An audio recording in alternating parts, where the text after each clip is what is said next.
Karina. ¿Cuál es la situación actualmente? Digamos, ¿qué está pasando? ¿Por qué no avanza la causa? ¿Por qué el teatro sigue funcionando como si nada? Y además la fosa abierta, como si nadie hubiese perdido la vida en ella. Bueno, sí, es lo que nosotros venimos preguntándonos y lo que justamente ahora fuimos a preguntarle al fiscal en Tucumán. Nosotros llegamos el viernes a Buenos Aires después de haber... nada, en realidad fuimos a verlo para que él nos dé la explicación pertinente, a ver qué era lo que estaba pasando. Y son muy escuetas las respuestas que nos dan. O sea, es el cuarto fiscal que pasa por la causa. Mariano Fernández es quien lleva la causa ahora y hace 11 meses que está a cargo. Y lo que nos responden es que él está hace 11 meses investigando la causa, pero nosotros entendemos que son cosas, todas las respuestas que nos dan son de cosas que ya habían sido investigadas anteriormente. Sí. Entonces lo que nosotros sentimos, y es lo que fuimos, digamos, a reclamarle, es que sentimos que la causa está parada o la están parando por algún motivo que nosotros no entendemos. Por una presión política. Totalmente. Ahora, ¿hay razones para pensarlo, doctor Colombo, esto? Sí, no solo pensarlo, Karina, es decir, estamos seguros que es así, porque el fiscal ya tiene otros antecedentes donde lo han designado para parar causas. Oh, qué entonces es un especialista en este sistema y él lo que hace es, como bien dijo Bárbara, investigar lo investigado. Porque el doctor Bonari y la doctora Giannone, que investigaron inicialmente la muerte de donde lo mataron a Sergio, que estamos seguros lo mataron porque un accidente es cuando no se puede prever. Y esto era absolutamente previsible. No hicieron nada para que ocurra esta muerte, lo mataron y este hombre no investiga nada. Es decir, los dos fiscales que actuaron... Diego, es importante lo que dijiste, que lo decís con una elocuencia clarísimo. Lo mataron. A Sergio lo mataron. Pero claro, ¿qué dice el expediente? ¿Que lo mataron? No, que se lastimó. Lo voy a decir legalmente. Lesiones graves culposas, sin intención. Alguien que, en criollo, se cayó y se lastimó. ¿Por qué? Hay que recordar esto porque, bueno, pasa el tiempo, uno no tiene por qué hacerlo, y menos la gente, uno sí, quizá porque está más en el día a día. Pero Sergio Denis se accidenta en marzo de 2019. No fallece en ese momento, sino que fallece un año después. Sí. ¿Pero por qué no fallece? Un poco de un año después. ¿Por qué Pero no lógicamente, a ver, alcanza con tener sentido común, producto de las lesiones que había sufrido al caer en ese foso de orquesta. Pero la justicia no entiende eso. Dice, no, en el Teatro Mercedes Sosa se cayó y se lastimó, pero no murió producto de esa caída. Es lo que dice la justicia. Vamos a poner un poco en contexto. Como bien decíamos, pasaron 4 años y mucha gente quizás, todos lo recuerdan porque era un ídolo absoluto de todos. Pero Sergio estaba ese día homenajeando a mujeres en el Día de la Mujer y la mayoría de las personas que estaban allí eran personal de la salud. ¿Por qué no muere en ese instante? Porque gracias a que había personal de la salud fue, entre comillas, bien atendido para poder... la urgencia, digamos. La urgencia inmediata, digamos, en lo inmediato.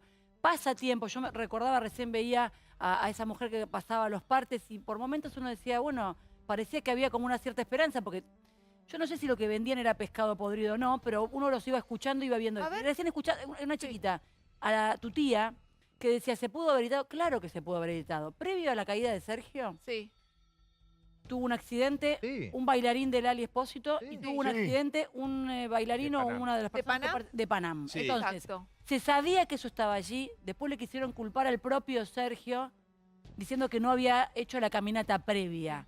Digo, me parece que también es bastante miserable señalarlo a él. La verdad que sí. Bárbara, yo lo que te quiero preguntar es, una vez que tu padre tuvo, yo lo llamo accidente, pero bueno, realmente no fue, claro está.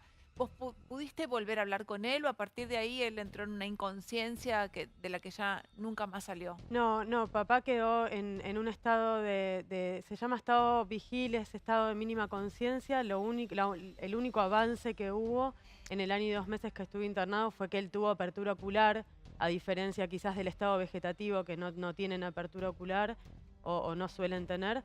Pero fue lo único, no, papá, por eso nosotros decimos que papá murió el 11 de marzo en el Teatro Mercedes Sosa, porque a partir de ese día papá quedó en un estado de, primero de coma inducido por su cuestión no lógica de cómo estaba físicamente, y él nunca más despertó.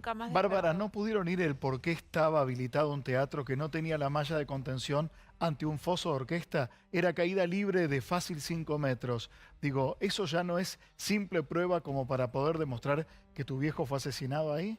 Bueno, esa es otra de las cosas que le reclamamos al fiscal, porque él lo que nos respondió cuando estuvimos ahora este fin de semana fue que en realidad no está totalmente demostrado que la pasarela no está habilitada, y nosotros tenemos en el expediente, y Diego Colombo se encargó también desde el primer día que sucedió la trágica caída de mi papá, de demostrar esto y de conseguir todo lo que se necesitaba, tanto los planos como la no habilitación de la municipalidad.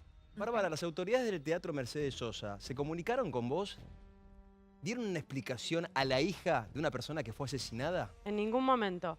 En ningún momento. Estuvimos un mes entero en Tucumán, que fue el mes que mi papá estuvo internado ahí, y en ningún momento se acercó nadie, en ningún momento se pusieron a disposición para preguntar si necesitábamos algo, si hacía falta algo, si podían colaborar con algo. De hecho, ese día también estuvo el gobernador Mansur, que se sacó fotos con mi papá, porque esta era una fiesta privada, en realidad, como dijo Débora, del Sindicato de Sanidad de Tucumán.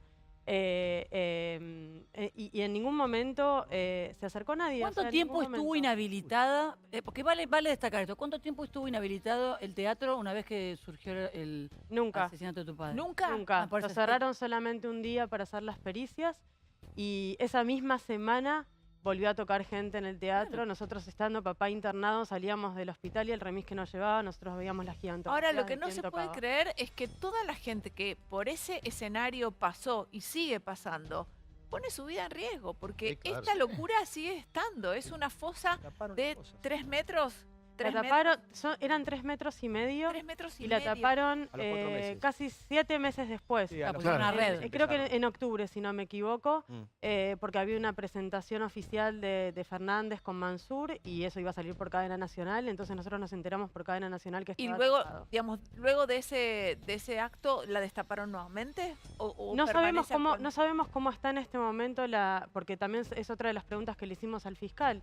Sí, está tapada. Y también ¿Está tapada actualmente? Está tapada. Hay que ponerle nombre, ¿no? Al imputado. Entiendo que es uno solo, Raúl Armisen, que es el administrador del teatro y por ende responsable, está imputado en la causa, y hasta donde entiendo no quiso declarar, no dio ningún tipo de explicación respecto a por qué murió allí Sergio, ¿no? No, y es otra de las cuestiones que le reclamamos al fiscal. En la primera instancia se lo llamó a declarar y él se negó a declarar, cosa a la que él tiene derecho, pero nosotros también entendemos que como funcionario, es un funcionario estatal, se supondría que debería dar una explicación, por lo menos de ¿Quién lo protege? Lo que pasa es que es un ente autárquico que promueve la cultura, pero obviamente es un teatro oficial, con este encuadre. ¿Quién lo protege y por qué? Es una dependencia público-privada, si querés, de fomento a la cultura. Ahora, lo que desnudó esta sala es lo que viven muchos elencos cuando van por teatros por todo el país, como también en su momento Cromañón desnudó lo que se vivía en los lugares donde tocaban bandas. Pero claro, bueno, no está más. No, y además Cromañón dejó una nueva huella, digamos. Sí. Todos empezamos a tomar conciencia de las salidas de emergencia, una cantidad determinada de gente, no más bengala, no más fuego artificial dentro de un establecimiento cerrado, pero acá vemos que ni un día no, una malla, ¿sabés lo que era más bronca? Era una malla elástica, porque como bien decía Matías, vos lo podés cubrir con un piso removible, pero también hay una malla elástica que cuesta 20 centavos. Lo quisieron culpar a él, chicos, dijeron que él había sido un irresponsable, que no había caminado el escenario antes, un tipo que se terminó lamentablemente cayendo, y después de eso, ¿cuánto tiempo estuvo? Un año casi, hasta que falleció. Entonces digo, la persona que alguien, no sé por qué, la está amparando y la está protegiendo, quiso culpar pero además a la víctima. Hay otra cosa más. Cualquiera que haya estado alguna vez en un escenario sabe claramente que cuando las luces de frente te iluminan, te encandilan, no hay forma que vos veas que acá hay una raya. No se ve.